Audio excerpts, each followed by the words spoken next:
श्री स्वामी समर्थ. स्वामी महाराज तुमच्या सर्व चांगल्या इच्छा पूर्ण करो, हीच मी स्वामींच्या चरणी प्रार्थना करते आणि आजच्या या नवीन व्हिडिओला सुरुवात करते.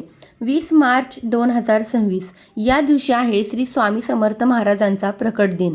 महाराजांच्या प्रकट दिनानिमित्त जे काही महाराजांनी आजपर्यंत आपल्याला दिलेलं आहे, ज्या काही आपल्या इच्छा पूर्ण केलेल्या आहेत, त्याबद्दल कृतज्ञता व्यक्त करण्याचा दिवस. या दिवशी जेवढी जास्त शक्य होईल तेवढी महाराजांची सेवा आपल्याला करायची आहे. आता आपल्यापैकी बरेच जण असे सुद्धा आहेत की ताई, मी खूप सेवा केल्या, मी खूप उपाय केले, पण मला कशाचाच अनुभव आला नाही. मला वाटतं इथे तुम्ही कुठेतरी चुकीचे आहात, कारण तुम्ही जेही काही महाराजांना मागितलेलं असेल ते तुमच्यासाठी कदाचित योग्य नसेल.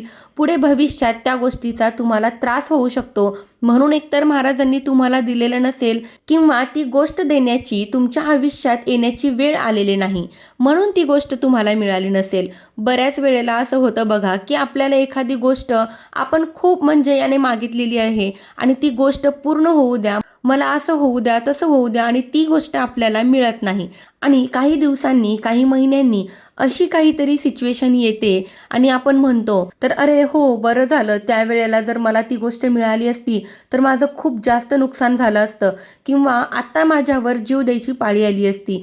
तर असं आपल्यासाठी काय योग्य आहे, काय अयोग्य आहे, कोणत्या वेळी कोणती आपल्याला गोष्ट द्यायची आहे, हे आपल्यापेक्षा महाराज किंवा तुम्ही ज्याही देवाला, गुरुला मानतात त्यांना जास्त माहिती असतं. त्याच्यामुळे माझी इच्छा पूर्ण झाली नाही, मला अनुभव आले नाही, म्हणून सेवा करायची नाही, हे पूर्णपणे चुकीचे आहे. कारण तुम्ही जी काही सेवा केलेली असेल ना, भले तुमची इच्छा पूर्ण झाली नाही, पण महाराजांची साथ तुम्हाला लाभलेली आहे, महाराजांचा आशीर्वाद तुम्हाला भेटलेला आहे. आणि जेव्हा महाराज तुमच्यासोबत आहेत, स्वतः तर तुमच्यासाठी जे काही योग्य असेल ते तुम्हाला तुमच्या भविष्यामध्ये मिळणारच आहे, हा दृढ विश्वास ठेवा. आणि जे काही तुम्ही सेवा करताय ती मनापासून करा. 20 तारखेला तुम्ही जर 11 दिवसाची सेवा केलेली असेल, 21 दिवसाची सेवा केलेली असेल, किंवा 7 दिवसाचं पारायण केलेलं असेल, तर त्याचे उद्यापन सुद्धा करायचं असतं. त्यामुळे प्रकट दिनाच्या दिवशी सकाळी लवकर उठायचं आहे. सर्वात अगोदर दार स्वच्छ करून उंबरट्याला हळदीचं लेपन करून घ्यायचं आहे, उंबरट्याचं पूजन करून घ्यायचं आहे. कारण आपल्या घराचा मुख्य प्रवेशद्वारच आहे, जिथून सकारात्मक ऊर्जा, दैवीय ऊर्जा, सगळ्या चांगल्या गोष्टी आपल्या घरामध्ये येत असतात. त्याच्यामुळे आपला दरवाजा सुशोभित असायला हवा. आणि आदल्या दिवशी जर आंब्याच्या पानाचं तोरण, झेंडूच्या फुलाचं तोरण गुढीपाडव्याच्या दिवशी तुम्ही लावलेलं नसेल, तर स्वामी प्रकट दिनाच्या दिवशी तुम्ही लावून घेऊ शकता. आणि जर गुढीपाडव्याला तोरण लावलेलं असेल तर अतिशय उत्तम, ते राहू देऊ शकता.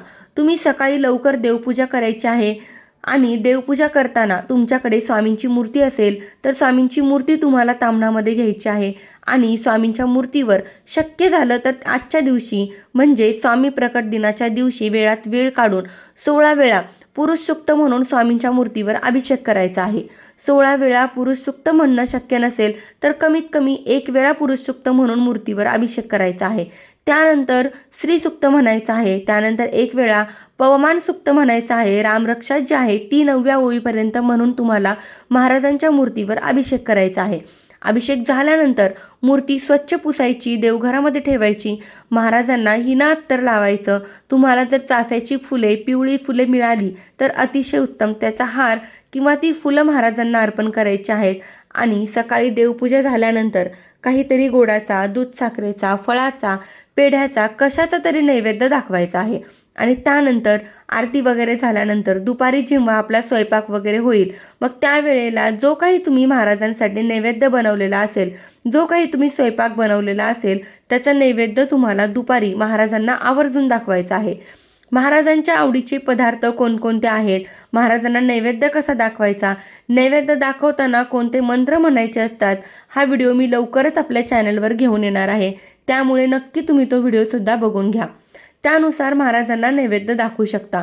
आणि जी काही पारायण आपण केलेली आहेत, तर तो जो ग्रंथ असेल आणि तुम्ही जर पूजा मांडणी केली असेल तर तिथे ठेवायचा आहे, किंवा देवघरासमोर एखाद्या पाटावर किंवा चौरंगावर वस्त्र अंतरायचं आणि त्यावर ते जे काही तुम्ही पारायण केलेली असतील ते ग्रंथ ठेवायचे, त्या ग्रंथाचंही पूजन करायचं आणि जो काही नैवेद्य तुम्ही महाराजांना दाखवलेला आहे तोच नैवेद्य ग्रंथाला सुद्धा तुम्हाला दाखवायचा आहे आणि आरती करताना त्या ग्रंथाला सुद्धा वगैरे तुम्हाला ओवाळून घ्यायचं आहे. आणि याचं उद्यापन म्हणजे की जर या दिवशी तुम्हाला एखादं जोडपं मिळालं तर त्या जोडप्याला तुम्ही जेवू घालू शकता किंवा त्या ग्रंथाचे पूजन करणे म्हणजे शेवटच्या दिवशी म्हणजे 20 तारखेला जे काही तुमचे वाचायचे अध्याय वगैरे राहिलेले असतील ते तुम्हाला वाचन करून त्यानंतर हे ग्रंथ वगैरे तिथे ठेवायचे, त्यानंतर त्याचं पूजन करून घ्यायचं आणि मग आरती करून नैवेद्य दाखवायचा. तर हे झालं आपलं साधं सोपं उद्यापन. आणि या दिवशी स्वामी महाराजांचा प्रकट दिन आहे. तुमच्या शहरात, तुमच्या गावात, तुमच्या आजूबाजूला कुठे केंद्र असेल तर केंद्रात जाऊन आवर्जून स्वामींचे दर्शन घ्यायचं आहे, मुजरा करायचा आहे. आणि केंद्र नसेल तर तुम्ही आजूबाजूला दत्त मंदिर कुठे असेल तर तिथे जाऊन दर्शन करू शकता.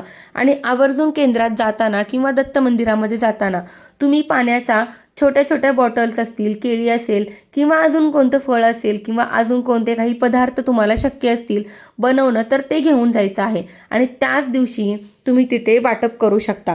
स्वामी भक्तांना ते तुम्ही देऊ शकता, कारण स्वामी प्रकट दिनाच्या दिवशी दानाला सुद्धा खूप जास्त महत्त्व आहे. आणि त्यातल्या त्यात पिवळ्या रंगाचे काही दान असेल तर ते अतिशय उत्तम राहील. तर त्याप्रमाणे आपल्याला उद्यापन सुद्धा करून घ्यायचं आहे. आणि जर तुम्हाला सुतक असेल, मासिक पाळी आलेली असेल तर या दिवशी तुम्ही कोणत्याही सेवा करू शकत नाही. तुम्ही मनातल्या मनात नामस्मरण करू शकता, ओठ न हलवता तुम्ही मानस पूजा करू शकता, नामस्मरण करू शकता, याला कोणतेही बंधन नाही आहे. त्याच्यामुळे आता मला मासिक पाळी आलेली आहे, मी एवढी सेवा केली, मला अचानक सुतक आलं, मी एवढी सेवा केली आणि याच दिवशी असं का झालं, मी सेवा नाही करू शकत, तर असं काही नाही. तुम्ही जास्तीत जास्त जेवढे शक्य होईल तेवढं मनातल्या मनामध्ये नामस्मरण करू शकता. आणि तुम्ही जे 21 दिवसाच्या सेवेला सुरुवात केली होती किंवा 11 दिवसाच्या सेवेला सुरुवात केली होती, 7 दिवसाच्या सेवेला सुरुवात, त्यामध्ये जर सुतक, मासिक पाळी आली, त्यामुळे तुमची जी सेवा अपूर्ण राहिली असेल तर काहीही घाबरू नका. ती जी सेवा आहे ती स्वामी प्रकट दिना दिवशीच पूर्ण व्हावी का? हो, ती व्हायला हवी होती. त्या दिवशी तुम्ही उद्यापन केलं असतं, अतिशय उत्तम. पण ह्या गोष्टी, ह्या अडचणी तुमच्या आयुष्यामध्ये आल्या, त्यामुळे स्वामी प्रकट दिनाच्या दिवशी तुमची सेवा पूर्ण होऊ शकत नाही. मग तुम्ही काय करू शकता? तुमची मासिक पाळी संपल्यानंतर, तुमचं सुतक संपल्यानंतर परत त्या सेवेला सुरुवात करू शकता. आणि मग ती जी सेवा आहे तुमची ज्या दिवशी पूर्ण होईल त्या दिवशी मग त्या सेवेचं तुम्हाला उद्यापन करायचं आहे. सेम शेवटच्या दिवशी तुम्ही सेवा करा. सेवा पूर्ण होईल त्या दिवशी तुम्ही वाचून वगैरे झाल्यानंतर देवघरासमोर चौरंगावर किंवा पाटावरती ग्रंथ ठेवायचा, त्याचं पूजन करायचं, आरती करायची. त्या दिवशी पण नैवेद्य बनवायचा, महाराजांना, ग्रंथाला दाखवायचा. मिळालं तर एखादं जोडपं जेवू घालायचं, नाही मिळालं तर फक्त पूजा वगैरे करायची. आपण तो नैवेद्य वगैरे सगळ्यांनी ग्रहण करायचा. आणि तुमच्या घराच्या आजूबाजूला केंद्र असेल, दत्त मंदिर असेल तर तिथे यथाशक्ती जे काही तुम्हाला दान करायचं आहे, 11 रुपये, 21 रुपये, 500 रुपये, जे काही तुम्हाला उद्यापनासाठी लागले असतील पैसे, तेवढे पैसे तुम्ही गुप्तदान, दानपेटी करू शकता. किंवा तुमच्या घराच्या आजूबाजूला कोणी गरीब असेल तर तुम्ही त्यांना शिदा देऊ शकता.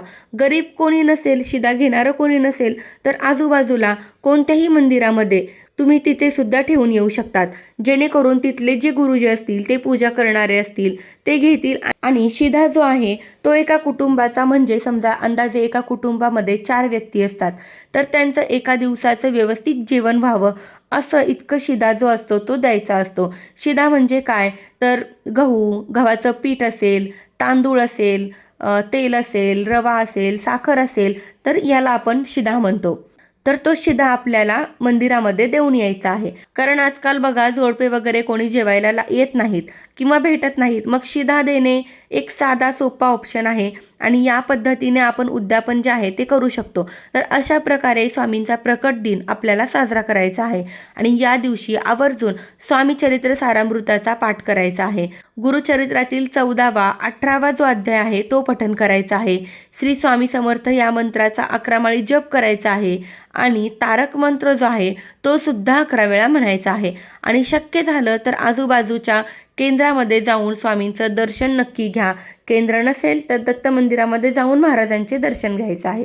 तर ही स्वामींच्या प्रकट दिनाबद्दलची अत्यंत महत्त्वाची माहिती मला तुमच्यापर्यंत पोहोचवायची होती. माहिती आवडली असेल तर व्हिडिओला लाईक करा, शेअर करा आणि आपल्या चॅनलवरती जर नवीन असाल तर चॅनलला सबस्क्राईब नक्की करा. धन्यवाद. श्री स्वामी समर्थ.